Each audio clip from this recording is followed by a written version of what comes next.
evening, everyone. Welcome to Hog Talk Thursday, presented to you by Vision Exteriors, live from the Sterling Soap and Roastery Studios, part of the Believe and Buzz Radio Network, where you can hear us each week on 106.7 Buzz 2 in Central Arkansas. All live shows coming to you by Arkansas Brewing Company in downtown Ozark. I'm Porter Hayes, and alongside me, as always, is Adam Hall. And on tonight's show, we'll discuss the rev sharing estimates. Chase Campbell being left out of the Arkansas recruiting loop, JJ Bush committing to Arkansas, JJ Andrews getting his 5th star by 247, and the ads on jerseys. We'll start off with the reports. It was an estimate. CPA out of Washington, D.C. come out with everybody's rev sharing details, leaving out the private schools, which they do not have to report their earnings. But Adam, you see the numbers here.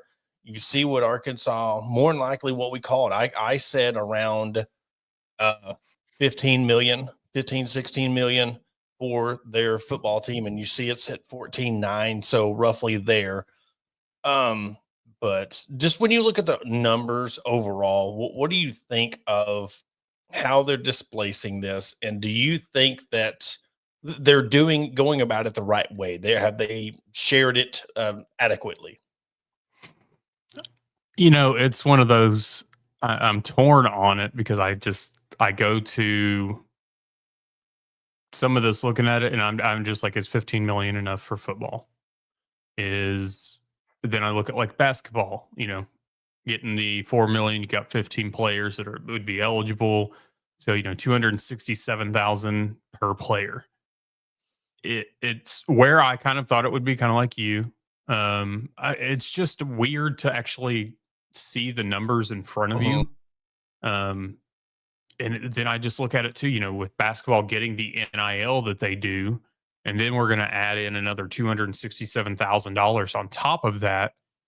Is that the right move? Yeah. And so it's just kind of like little things like that. I'm like, you're almost basically your most NIL in that sport. I don't feel like they should have as much money, And then I saw some comments on our post, and some of them were saying, that you should get kind of based on how much revenue you generate. And I get that, but then so let's say, let's see what you're going to do here. I'm just trying to look at numbers right here. So football, 54.8% of it, and I just kind of look at it like you would want to say that football only should be giving out $11 million. I just look at that like that would be a crapshoot if they were only giving football $10 million. Mm-hmm.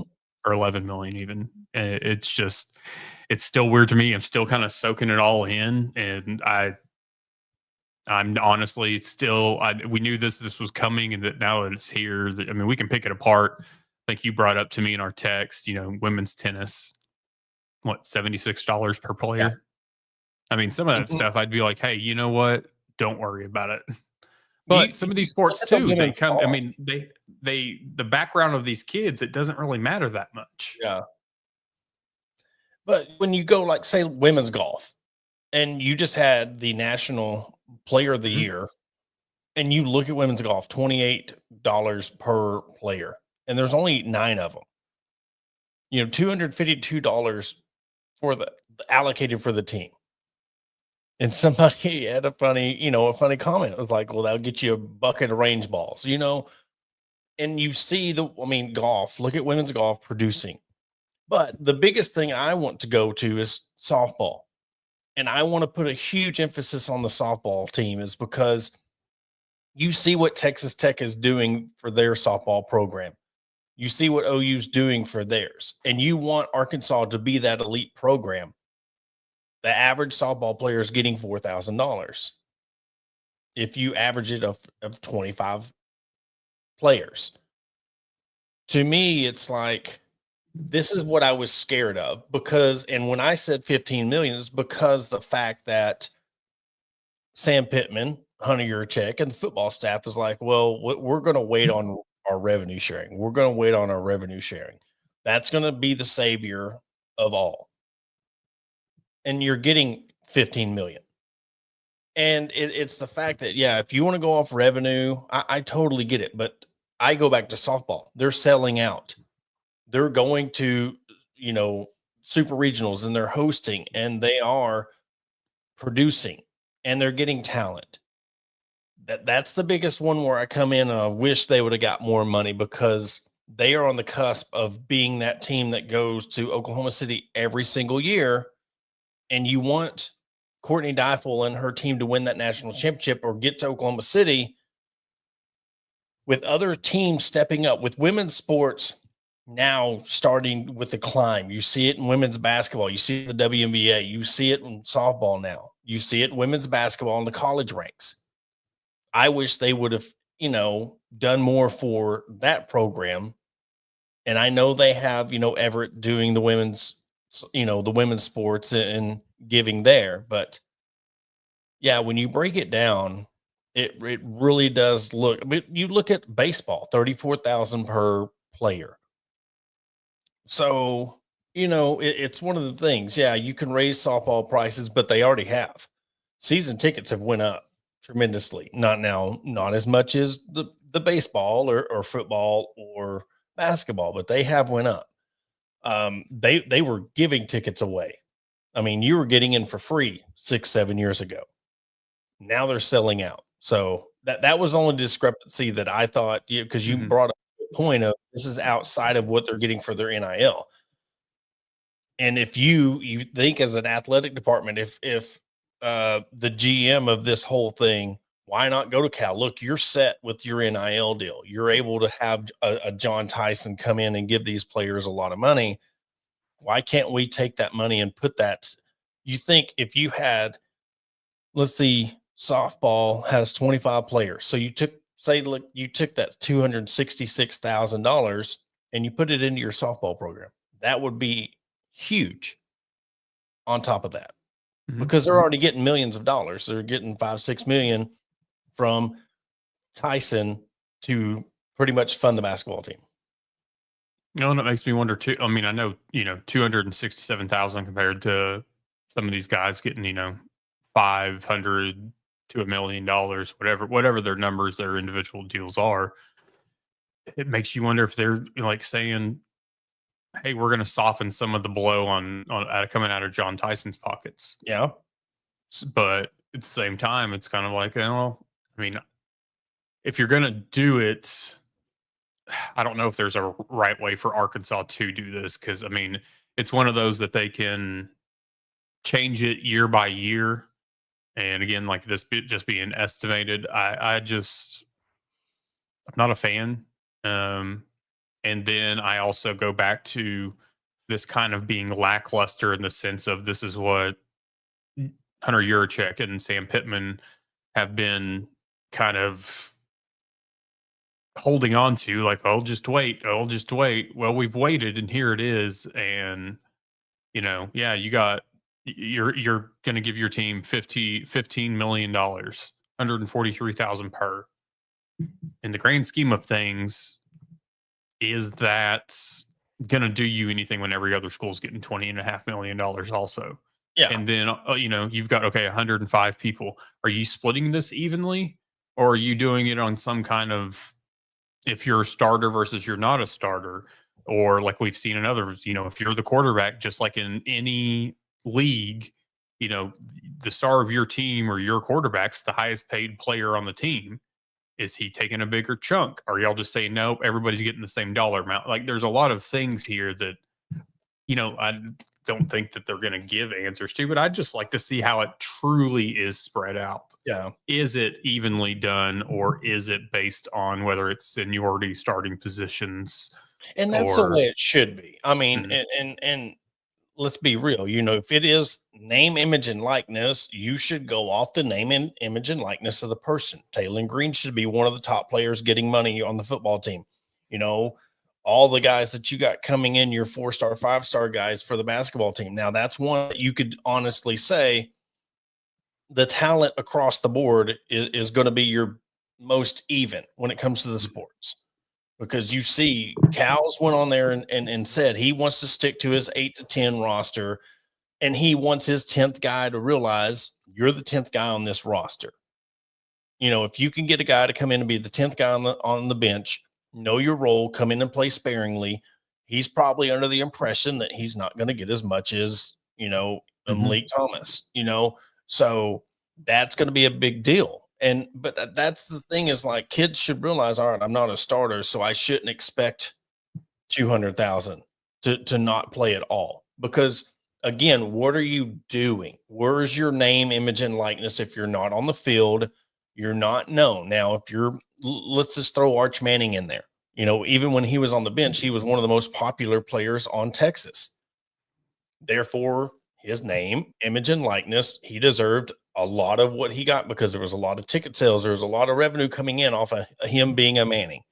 And I don't care if he comes from the lineage he comes from. That's what name, image, and likeness is all about. And if you're one of the top players, you get the top money. And I'm not complaining that the football team, because I told you, I think Arkansas should have spent more on the football team because where you look at the revenue that they brought in, $72 million, and that funds a lot of programs. So it's just my thing. And another thing is like, this is a year-to-year basis. This is not going to be every year. So you really want to look at this as an investment. What program are we going to invest in this year? Now, do you have the talent to invest in that you're going to get 7, 8, 9 wins? No. So why not lower that a little bit?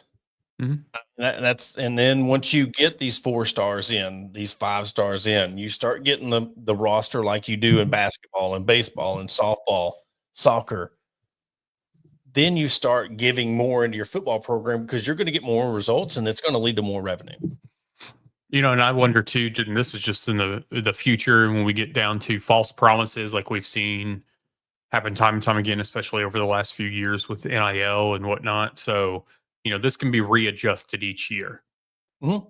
Who's to say? And Coach A, I'm not going to say who, what, when, a coach walks into to have a meeting with a prospect, high school prospect.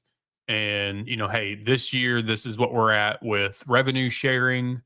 And then you start seeing some of these coaches say, hey, but next year we're putting this much more into said program.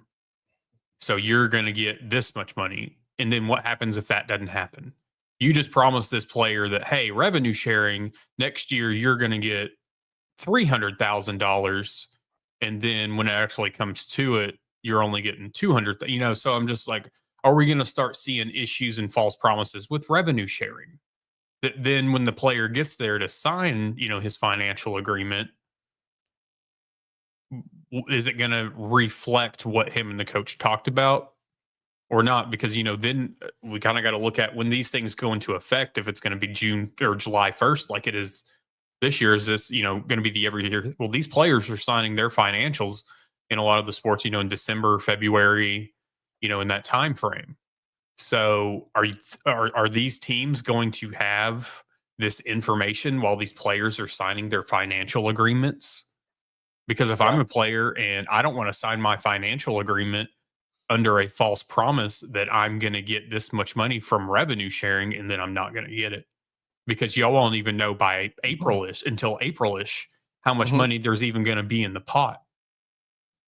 So it's just, I feel like there's things that will come of this that if I was a player or a parent, or hell, at this point, a player's agent, how we have it now, I'd be skeptical on how that side of it's going to work when it comes down to putting your name to paper when you're signing your financial. That's why I think that it is very important that they do contracts.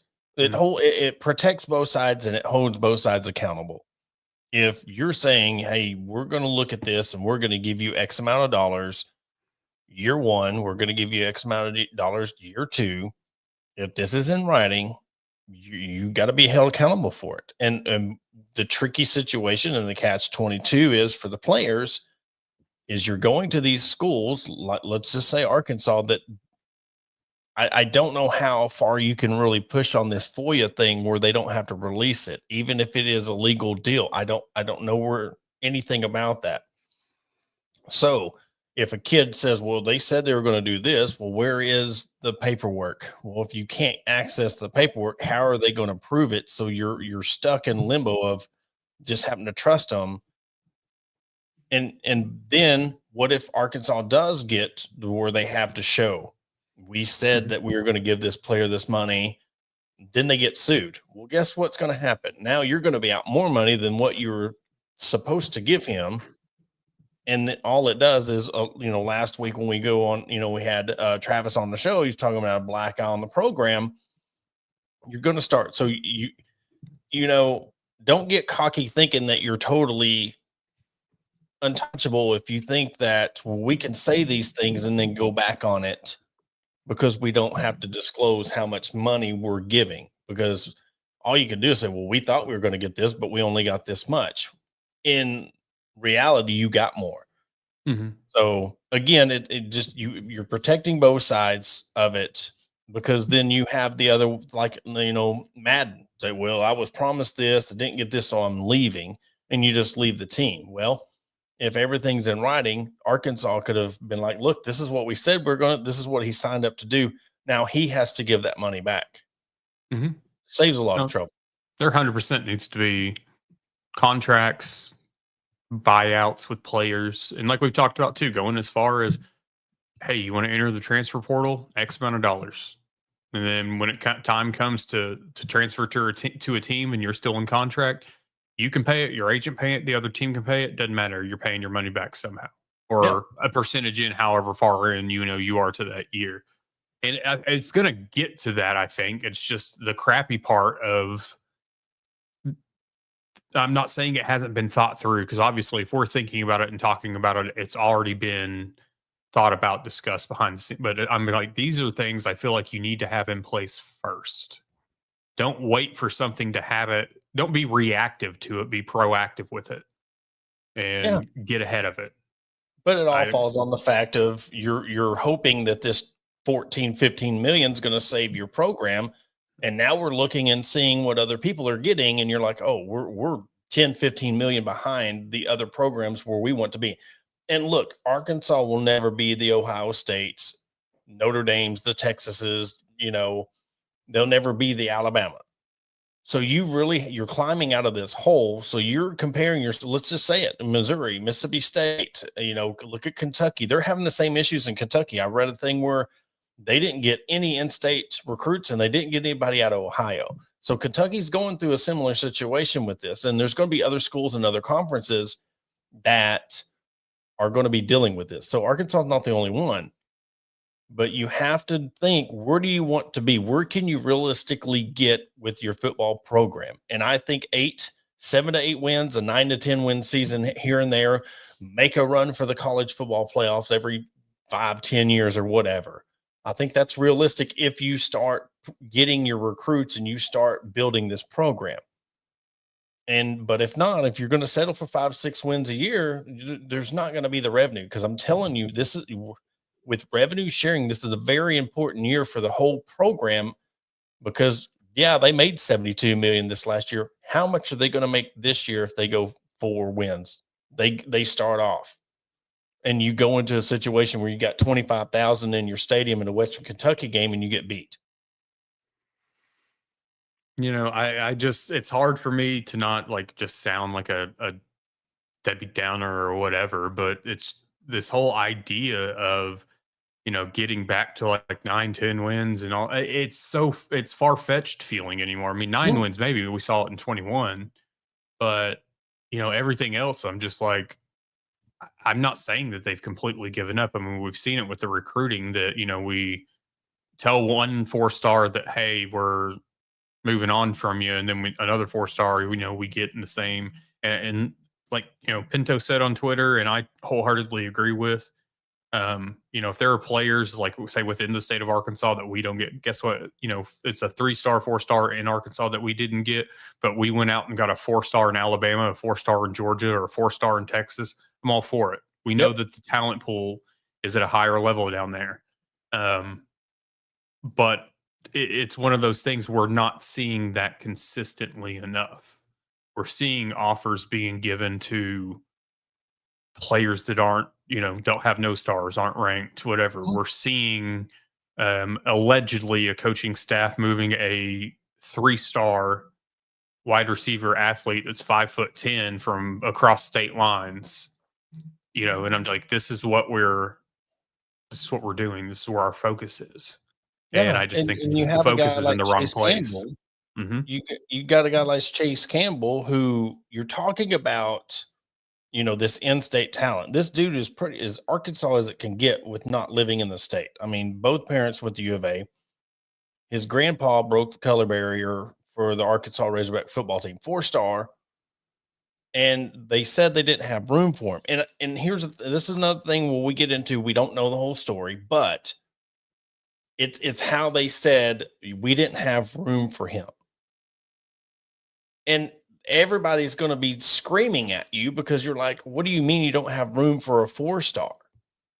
And there was concerns. So it's to me, it's baffling the fact that look where you're at as a program. I don't see how Arkansas can say they don't have room for a 4-star right now. I don't understand that. And there's, it's one of those that I think whatever comes out or whatever is said about this, whether it's we don't have room, whether there's concerns with him, whether there's concerns with people asking for money, whatever all comes out. I think a lot of the answers given are easy to be cop-out answers. As in, I feel like we're going to hear, because we've already heard it before, that it's a money thing. You've got parents asking for too much money. I've had parents asking for this, that, and the. I mean, I feel like we're hearing that a little bit too often, and maybe they're trying to protect these players a little bit. That are we dealing with character issues, and you don't want to say it. I don't know what the actual truth is behind it, but it's one of those we've talked about in other sports. We're not going to get probably the legitimate straight answer. But the fact remains is on paper right now, you turned away a legacy athlete. Mm-hmm. When you already have a problem connecting with former athletes. Yes. You've already shown a disconnection between you and those that left it all out on their fields, courts, whatever. You've shown that you don't really care about the past. And, this just solidifies that in a sense. And I'll say this is if somebody within the university, if this came down to a money issue, and I'm not saying that it did or it didn't, Chase Campbell's top 3 now are Texas Tech, Kansas State, and Baylor. And I will stand firm on if he does not end up at Texas Tech, this was no money issue. Yeah. If he ends up at Baylor or Kansas State, take your money or take your money concerns and throw them out the window, because Texas Tech is the only one there that will probably willingly overpay because they have the money to do so. Well, and he's 12 miles from the campus. So you could even take that as, I really wanted to go to Arkansas because of the legacy thing and be a part of, the Razorback team. Yes, Texas Tech is throwing out all the money, but you're looking at location. So you can even throw that in there. You can scapegoat it as saying, oh, well, he was just had a bag thrown at him.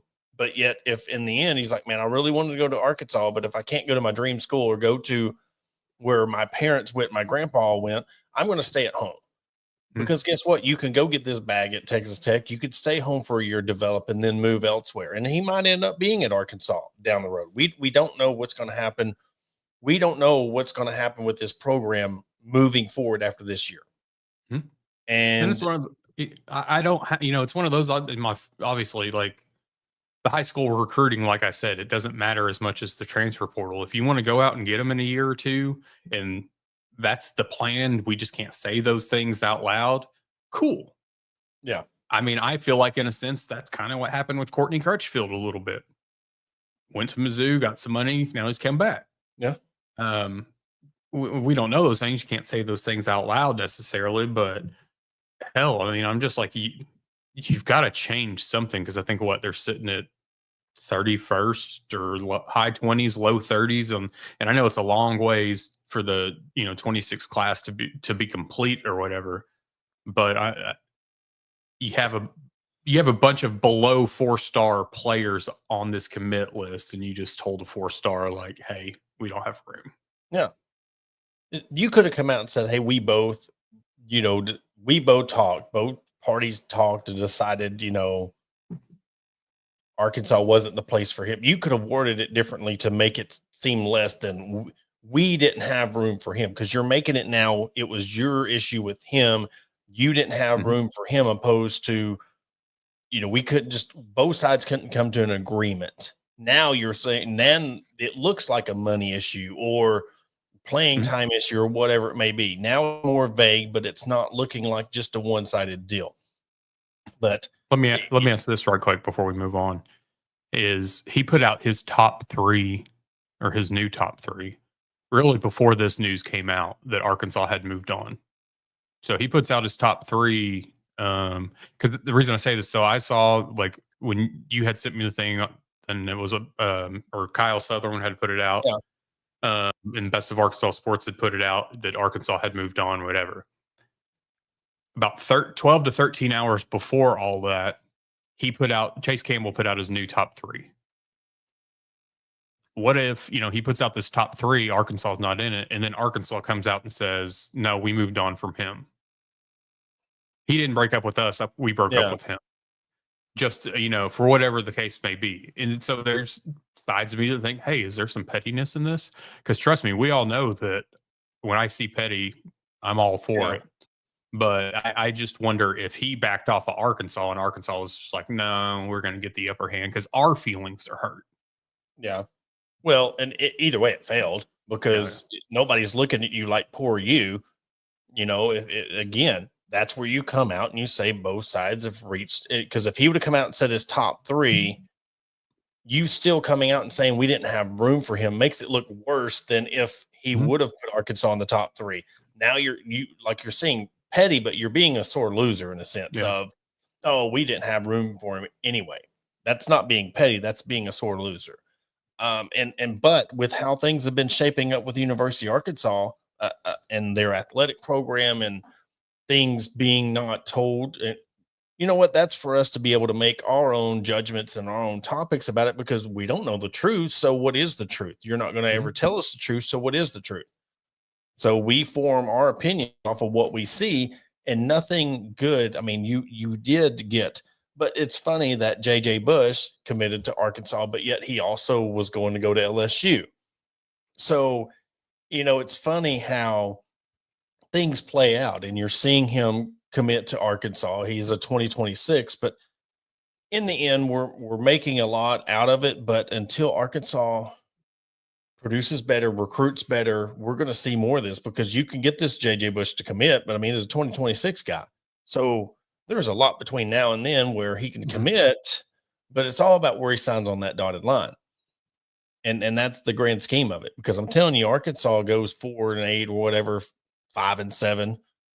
You need to hold on to those kids. And I think that's where, even with the Chase Campbell deal, you still want to put him in there. Like 20, hey, look, we're going to offer you, just stick with us, see how this goes, and then let's revisit this in a year. But it looks bad now. Say the kid really does want to come to Arkansas. Well, we're going to see what happens. Then they go and they win 6, 7, 8 games this year. They're building the program. They really want to add him onto the roster because he's going to be a great asset to the team. We don't know who the quarterback's going to be next year, but we have promise. Let's add him, offer him more, because again, this is next year. You could be sitting here saying, well, we can offer you this right now. What if you do start winning? What if you do have more revenue? Then you can offer him more. There's a lot that goes to it, but it goes back to the original point. There's just so much going on with, how we feel about this team going into this season, the status of Sam Pittman moving beyond this year, things that Hunter Yurachek has done. It's hard, like you said, not to be a negative Nancy. And I don't care if people say that we need to get on board, or they need to prove it to us what they're going to do. because I've Mhm. been told for 2-3 years that things are going to change. It's our year. Things are going to, let's look how fast we can run. Look at the guys we got coming in, and you're not progressing. Mhm. And then on top of that, you see the schedule. Mhm. It's not just a complete knock on the program. It's you're looking at the facts of what you have this year, and you're looking at this daunting schedule that you have. It's hard to have any hope or promise for this team. I know we do it, other fan bases do it, but the whole things changing, we're back, we're this, we're that. It kind of is a slap in the face, a dose of reality in a sense, because how many times have we made fun of the University of Texas, Texas Mhm. football? We're back, Texas is back, blah, blah, blah. And they get made fun of, poke, prodded, whatever. And it's kind of like, look where they've gone to under Sarkeesian and look on where we're still at. Exactly. So we poked fun at it for a year or two because we had a couple, we had that 9-win season, but then look what they've done. Yeah, And you yes, beat Texas is the Sarkisian with biggest Herman's brand. players. You know, Yeah. you beat him in year one on a team Mhm. that was declining, and now look where. Yeah, exactly. Look where they are. Yeah. And but you know what? That just shows you Texas is always going to be Texas. But you have it's like LSU. LSU is always going to be LSU, but you can play with those teams every single year, and it's crazy. Maybe it's one of the things. Maybe you should want to beat Missouri more. You play them like that is Texas across from you or LSU across from you. Maybe it is a culture thing. Really, truly dial it in to where you want to truly beat teams because you see all the times where LSU and Texas were better than you, and you played with them, beat them, or a close loss. You haven't been getting embarrassed and stuff by a Missouri or a Texas A&M when you should. You could be taking that advantage when they were down. Then you build off of that, and then you have your base, and you don't have to worry about the recruiting because you're a 7, 8, 9 win program, and you're building on it. We're not expecting you to be a 10-win season every year. We just want 7 or 8 every year. Mhm. But we'll So, see what happens to get there. and speaking of LSU, we'll wrap up the show. They are wanting to be the first, and this goes also to the revenue sharing. They're wanting to put ads on their jerseys, and we've seen it happen in the NBA. And if they start putting ads on their jerseys, does that go to, is this going to be a thing like it's on the football field? Will this fall under the foundation, or is this going to go into NIL where they get it? And if so, who would you want to be on the jersey? I think we're gonna. It ultimately, if it happens this way, I don't think there's necessarily they want to be the first team with jersey. But Yeah. start it with like the NFL does and do it on your practice jerseys. There's enough videos, clips, pictures, highlights, whatever that come out of practices that you'll still get your brand out there. I don't like them on jerseys, on the front of jerseys, but at the same time, I will say that a lot of them don't take away. Like I'm using the NBA as an Yeah. example here. They don't take away from the uniform necessarily. I mean, they're done well enough, and especially if the sponsor color kind of works with the team color. Yeah. It kind of it's one of those things, and by this point too, I kind of see it, and I don't think about it anymore. Just like with the logos on the basketball court and football field, I notice it more on the basketball court than I do in football. But it's one of those I've gotten used to it. I mean, hell, I watch WWE weekly, and they've now got it in the middle of the rings. So that's been a change. There's ad everywhere. I'm kind of used to it. I would like to see it stay away from college football because then it's going to be college basketball. Yeah. If this was to happen, I think we all know, it's going to be a Tyson or Walmart that want theirs right there. I can just say this is I don't want a Cardinal red Arkansas jersey with a yellow Yeah. Walmart logo on it. It's just I am a stickler for those things, and not matching, looking at a place, whatever. And I think it's ugly in most cases. I don't want to see it. Be different. Be Yeah. like the NFL. And you know what? Hey, y'all have it in your practice uniforms. You don't have it on game uniforms. Keep it that way. Yeah. You have I just see as that. much that comes out with practice tape and pictures that you're still going to get your name out there. Yeah, because you don't want your football jerseys or your uniforms looking like a NASCAR outfit. I mean, you Mhm. start having 10, 15 logos. And I do like the NBA because it is, like you said, it's something you forget about. But you're also thinking, what about their shoot around jerseys? What about, Mhm. these pregame, all this other stuff, the stuff that they sell to the public? Why Mhm. not put the shirts, the t-shirts that you can buy at certain stores, and you have the logos and then the team logo on it. And I mean, that's, if it's one logo, I'm okay with that because it is a little patch with their name on it. But if you start making it looking like the European jerseys or the NASCAR, then NBA. it really, yeah, gets to where it's a little bit ridiculous. But in a sense of a program like Arkansas that really could use all the revenue possible, you might have to sell your soul to the devil and be like, look, we need an extra couple of $1 million. Let's do this. So, is the money that was put up for the field and the courts, is that included in this revenue sharing? No, because Or was that that donated to the Razorback Foundation? foundation. So it's not touched. That's So why I do such a would fit these about it. on this would these on these uniforms be done through revenue or done through the It foundation? would be revenue because it would be on something, the name, image, and likeness. It is on the player's jersey. So therefore it would be like you putting, like Gage Wood when he had that t-shirt come out and proceeds went, he got to split that with the university and him. And again, that's why I threw such a fit about Hunter your check, saying that, Walmart and Tyson wasn't going to save the football program, but then he puts Walmart and Tyson on his football field. So there he was, I Mhm. understand you're having to make money, but again, how their track record is, maybe he thought, okay, we're going to have revenue sharing. That's going to save everything. So I can get Walmart and Tyson to be on our football field. But also, where's that money going? Where's all that money going to? Is you don't even have a staff for your GM. Mm-mm. What's going to happen with that? You let 18 people go, including Kevin Trainer. What's happening to those salaries? Where's that money that you're saving? Is that going into a staff for the football? And at what point does that become an issue? And how important is this football program to this university? We know how it is. And that's the down part of it. Because again, Adam, football programs, you are now a business.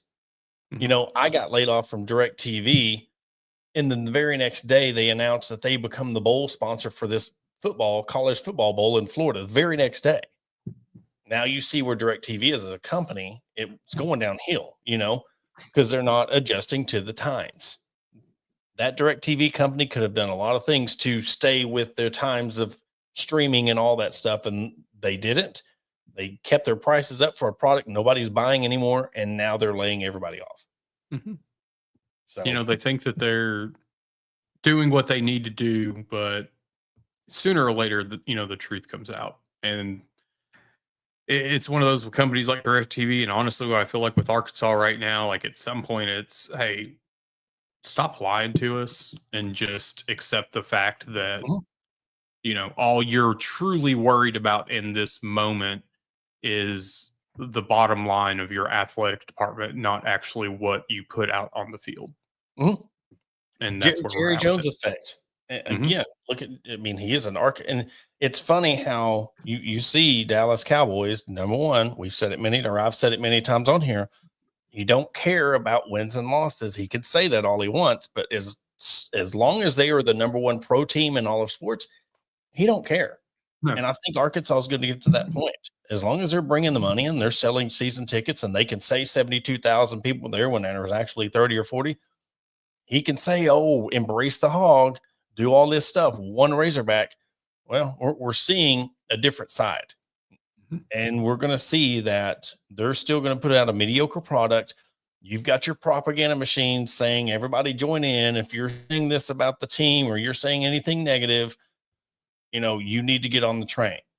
But we're seeing it now. We're seeing the truth. And this year we'll prove it. We'll see how they do on the field. But they've already got an excuses made, Adam. They've already got, this is the toughest schedule ever. They say that every single year. Every single year, it's the toughest schedule.